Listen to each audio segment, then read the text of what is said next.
Claire's explained a little about the Fianna, the great warriors of Ireland. And Oisín, he was always different from the Fianna. And obviously he was, because he was part fairy folk. And kind of describe him as an adult, he was a very kind of handsome, rugged, kind of beautiful man like myself. And he was kind of young and brave and violent when he had to be.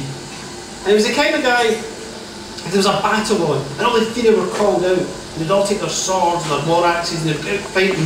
And Oisín would be in the middle of the warrior band, and he'd use his axe, and he'd be slicing heads off and cutting arms off and all sorts of things. And he'd take his axe, and he'd be a fella in front of him running towards him, and he'd take the axe, and he'd poof, put the axe in the man's head. And he'd be tugging at the axe to pull it out, and then suddenly he'd hear a bird.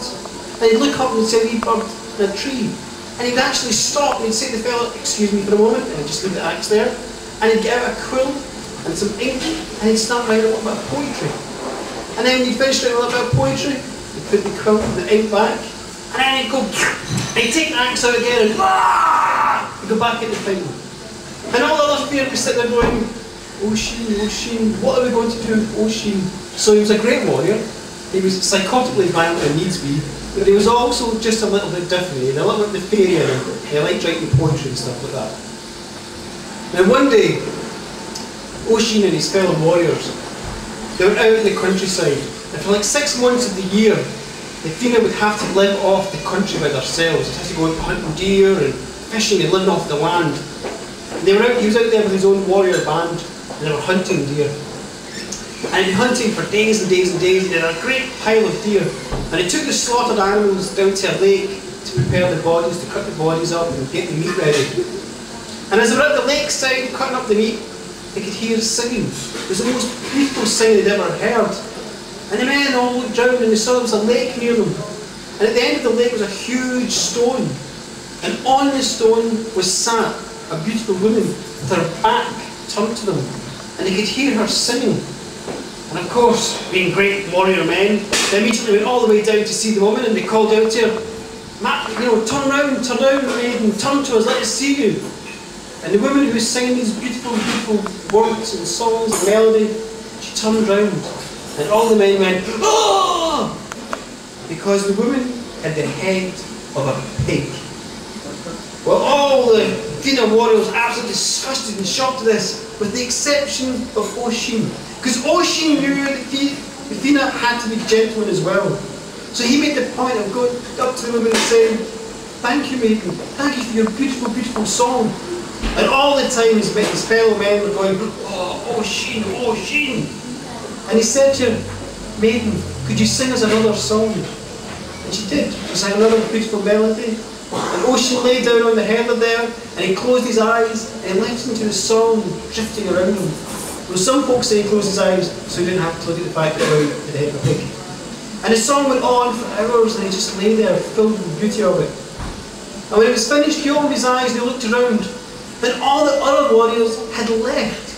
They'd left Oisín by himself, and they'd left all the carcasses of the deer for him to prepare. And it was their way of punishing him for showing them up. So Oisín, he went down to the lake shore there, and he took all the carcasses down and began preparing the meat. And as he was working away, the maiden with the pig head came down to him.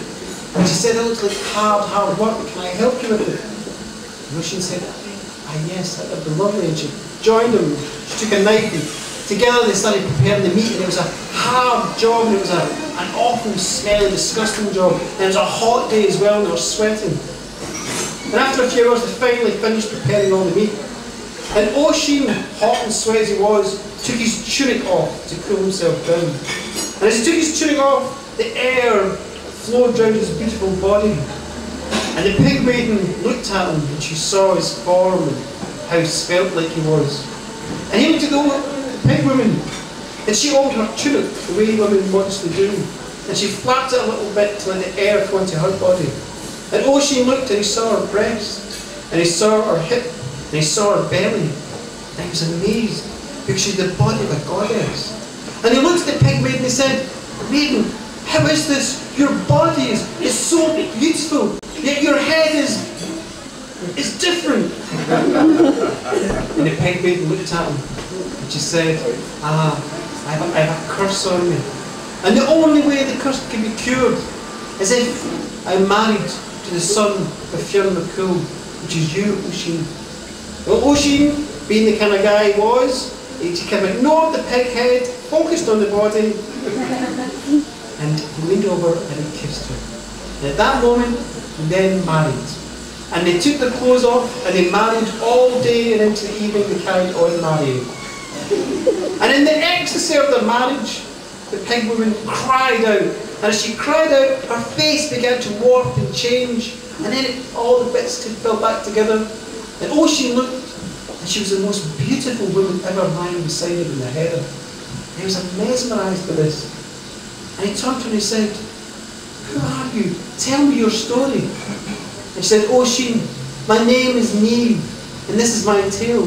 My father is the king of Tirnanoe. And when he lives there, and I was there with him, one day he turned to his druid, and he said to the druid, 'Will the day ever come when a man will take my throne from under me and take the crown from my head?'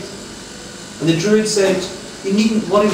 The only man that can take your throne is your son-in-law.'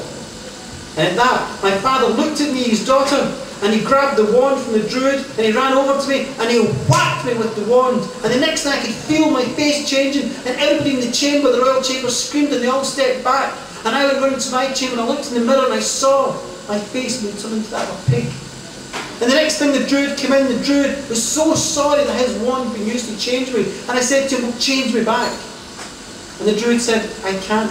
I have magic, but your father, he's a king. He has far greater magic than I.' And I said to him, 'Well, what can I do?' And the druid said to me, 'You must go to Ireland, and you must find Oisín, and you must marry him, and then you will transform again. And that, Oisín, is why I'm lying with you here in the heather.'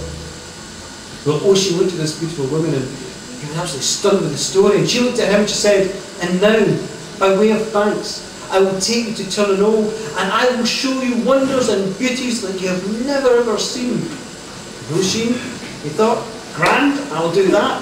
And he agreed, and she whistled, and a great white horse appeared. And they both got onto the horse's back, and the horse took them over out to the Atlantic.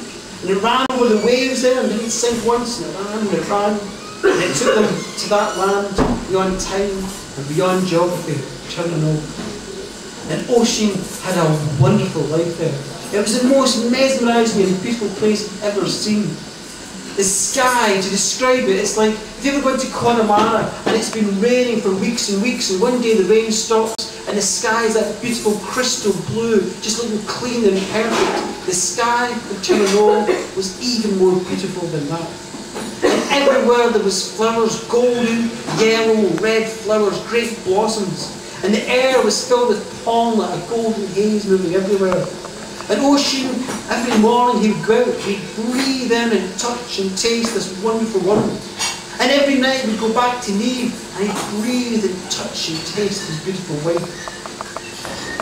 But after time, he began to miss his own land. He began to miss the Fianna, miss his father, and he wanted to go home just for a visit. And he said to Niamh, "Niamh, I need to return to Ireland." And she looked at him and she said, "Oisín, we cannot go back. Everybody who comes to Tirnanoe has to stay here." And he said, "Niamh, I must go back. There's a terrible, terrible weight on my heart, and I'm frightened if that weight is any greater, my heart will break in two. And if my heart is broken, how can I love you?" And Niamh looked at him and said, "Oisín, Ireland has changed since you left. You cannot go back." But he pleaded and pleaded and pleaded, and eventually Niamh realised she had to let him go. And she said to him, "Okay, I will help you go back to Ireland, but you must promise me you will do as I tell you."